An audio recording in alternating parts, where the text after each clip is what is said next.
We go out, and I can see the field from a long ways off.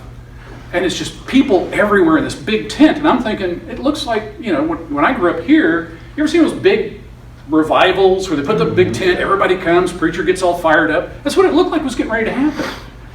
And they turn in, and I'm like, what is this? They go, that's the courtroom. Seriously. Okay.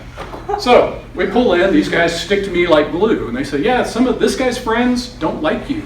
Good to know. So we go up, I sit, they have a little projector set up, the judge is there, the other guy is there, and they get started, and I don't understand a word. I'm just waiting. So, after a minute, they've been showing pictures that I recovered, and every so often people are like, oh, God, looking at these horrible pictures. The prosecutor, who has said like 3 words to me since I got there, turns and winks at me. Okay, I'm hoping that doesn't mean what I'm afraid it means. And he advances the slide. New picture. The judge goes absolutely insane. I don't know what he was saying, but I'm guessing it's Ugandan swear words. I have no idea. He gets up, walks out into this field, and everybody in the room is like, or in the tent, is like, oh no. They're all freaked because the judge freaked and he walked off. Prosecutor comes over and leans over and whispers to me, the guy on the screen is the judge's nephew. Oh. I'm thinking, in the U.S., this is a lock. This guy's going down. So sure enough, after a little while, the judge gets his act together, comes back, he rains on this guy, slams his gavel, opens this bag he has, shoves everything in it, and walks off. And these 2 Ugandan police guys grab the bad guy and off they go. And people are all talking and they're upset and screaming and crying and everything.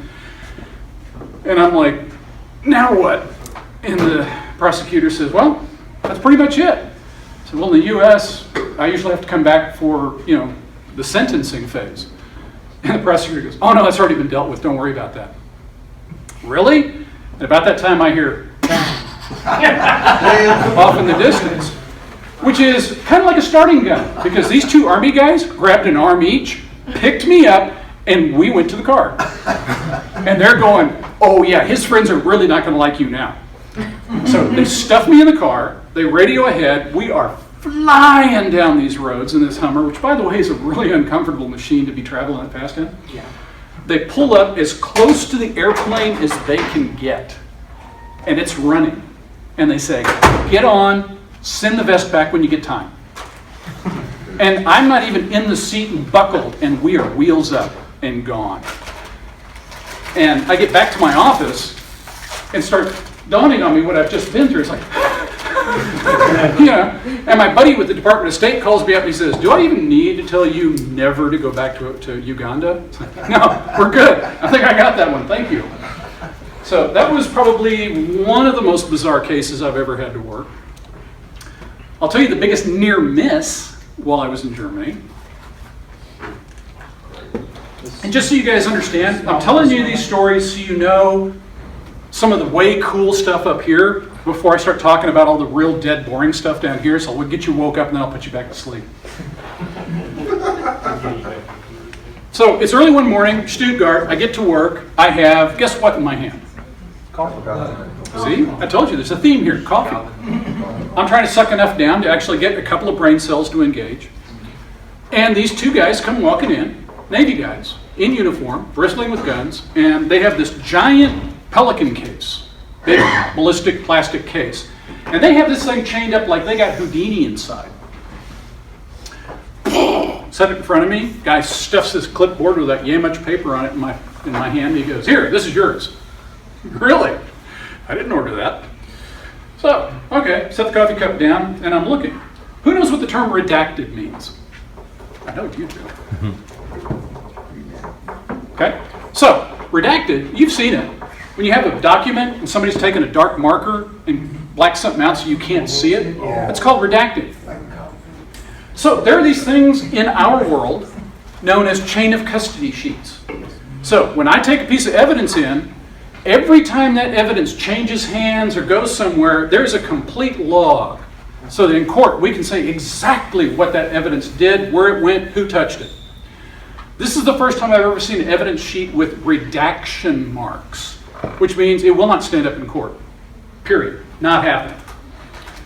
And I'm looking at this, I'm like, what idiot did this? And I'm looking at the box, and I'm looking at these guys, and I'm flipping through, and I get, 20, 30 pages down, and I see one word on this page. And in my head, I see my career stop right there. It will never go any further. This is the last case I will ever work on in my life. And this is the only thing I'll ever work on again. And so there is that moment of, oh, fill in the word. And I look up, and the two guys look at each other and goes, oh, he figured it out. You know? And of course, in my head, I'm trying to think, how do I even start this?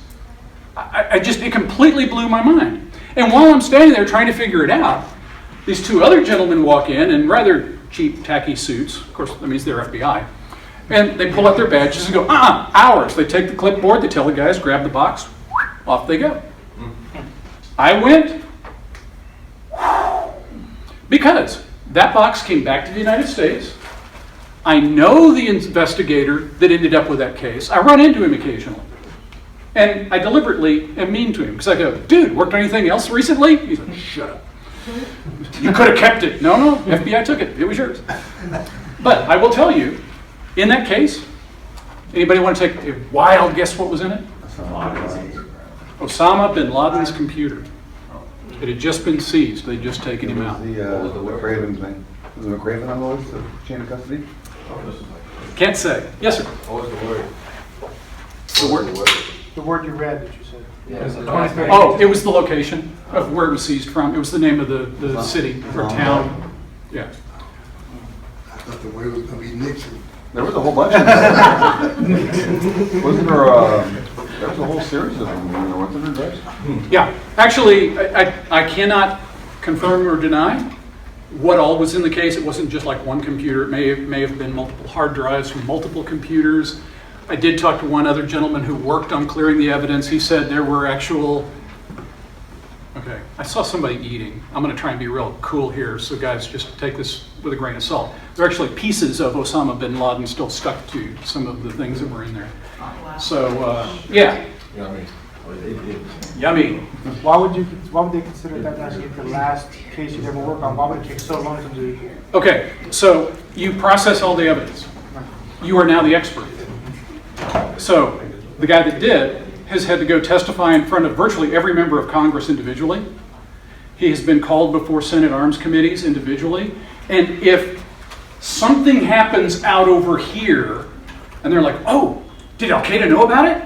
They'll bring him in and say, did you find any of this? Even though there are books, if you know where to look, of what was on those drives. No. They want to hear it from him. And so literally, he can't go start another case because he'll just get to a point where he's like, oh, this is cool. And I go, get on a plane. And he has to get up and go somewhere else. So that's why it's the last case you'll ever work. So, having said that, now you have a little taste of my background. And hopefully had a couple of laughs while we were at it. You know, I have been doing this a long time, as I said. I've seen just about every kind of case you can imagine. And it all works down to the same thing. And there's some great lines out of some of those TV shows that I don't watch, by the way. There's only one that I have to watch because my wife likes NCIS, and if I want to be in the room with her, I kind of have to watch it with her. But the other shows, I don't pay any attention to, because to me, they're worse than cartoons. I'm immediately like, oh, you didn't glove up before you touched that. What are you thinking? Because TV guys don't know how to do it right. And, you know, the other thing you don't get in TV, the smell. Yeah, you don't get the smell. And the reason I'm saying that is you guys that are thinking about this, there are a couple of things they don't tell you in school. Like, you know, people have a tendency to put their suicide notes on their machine. And inevitably, they do whatever they're going to do right next to their machine. And if you don't find that for 2 or 3 days in Texas heat, here's a tip. Here's a trick that I learned years ago, and I'm going to share it with you. Go get some surgical masks, And then if you have a girlfriend, wife, whatever, or you're a lady to begin with, when you go to those stores where they give you the little sample bottles of perfume, grab all of them you can and stash them in your case. And when you know you've got to go into a room where you might actually have to deal with one of these, take that entire little bottle, soak the mask, and put it on. And I've had new guys look at me like, dude, you're going to be choking from that. Trust me, it is way better than what's on the other side of that mask. And to illustrate that point, Bring your pocket. would you like me to? We're moving to Maryland. When my wife said we're going to go live in D.C., Maryland. And the housing market was just absolutely terrible. Absolutely terrible. So our realtor said, a house just came on the market. They haven't even got it ready yet, but we could run over and see it. Great. We meet him over there. He opens the door. I take one whiff, and he goes, oh, it's just musty. When they clean it, it'll be fine. In my head, I'm going, yeah, I don't think so. I keep my mouth shut. We walk in, and I'm looking around. We go down in the basement, and on the carpet, I see this stain. And without thinking, I go, oh, there it is. He's like, what? I said, well, that's where the body was. What? I said, yeah, body laid there for a while. What you're smelling is human decomposition. The realtor runs out of the house, gets her lunch in the front room. Yeah. My wife looks at me and goes, you couldn't have told me that 15 minutes ago?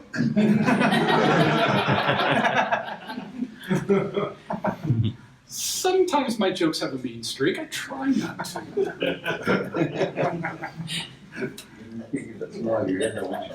That's true. Once you've smelled it, you will always know what it is. But I will also tell you the other side. And some of you may like this. Depends on who's into like buzz. A lady who's probably the top forensic examiner in the Phoenix crime lab told me that they had seized a computer, and when they seized it, they put it in a big old trash bag, taped it up, sealed it up, and it goes in the evidence locker, and it sat there for a couple of days. It's her turn. She gets the computer out, sets it on her workstation, takes out this big old honking knife she's got, click, cuts the plastic, peels it down, and depending on who's telling the story, somewhere between 100 and 300 roaches scattered. She's not a big bug fan. She's a great cop, not a big bug fan.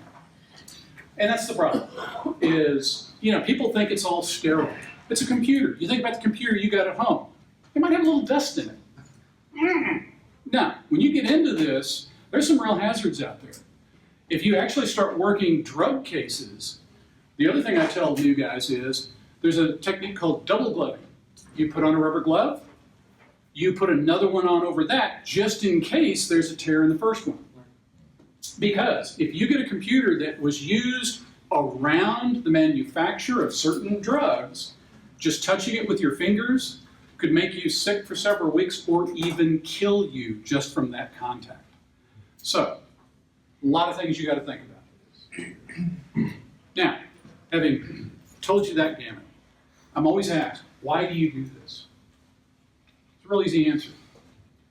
The first time, and it's not money. It's not money. Okay, maybe it is now, but not then. The first time you do an investigation and you help find a child that's been kidnapped before anything happens to them, or you figure out what actually happened to someone and you give the family closure, so at least they know that you can't buy that feeling that goes through you to have helped somebody like that. To take a child predator off the streets and make sure that he will live in agony for the rest of his life rather than his victims. That's why you do it. That's why I did it, to get started. Okay? So, I'm going to take a pause so I can drink a little more water. Who has questions? Have you seen any steganography? Would you explain steganography to the class? I will, but let me get this gentleman's. When did you start working? I was first sworn in as a cop in 1981 in Bexar County, Texas, which is San Antonio. It's where the Alamo is. What was your age? I was 19. You do the math. What year? 81? 81. Actually, I think I was 19. I will tell you, I am 56 years old. I was going to have to drag my license out because I forget. Because I look in the mirror, and I will tell you that I cannot figure out when I went from being the new guy to the old guy.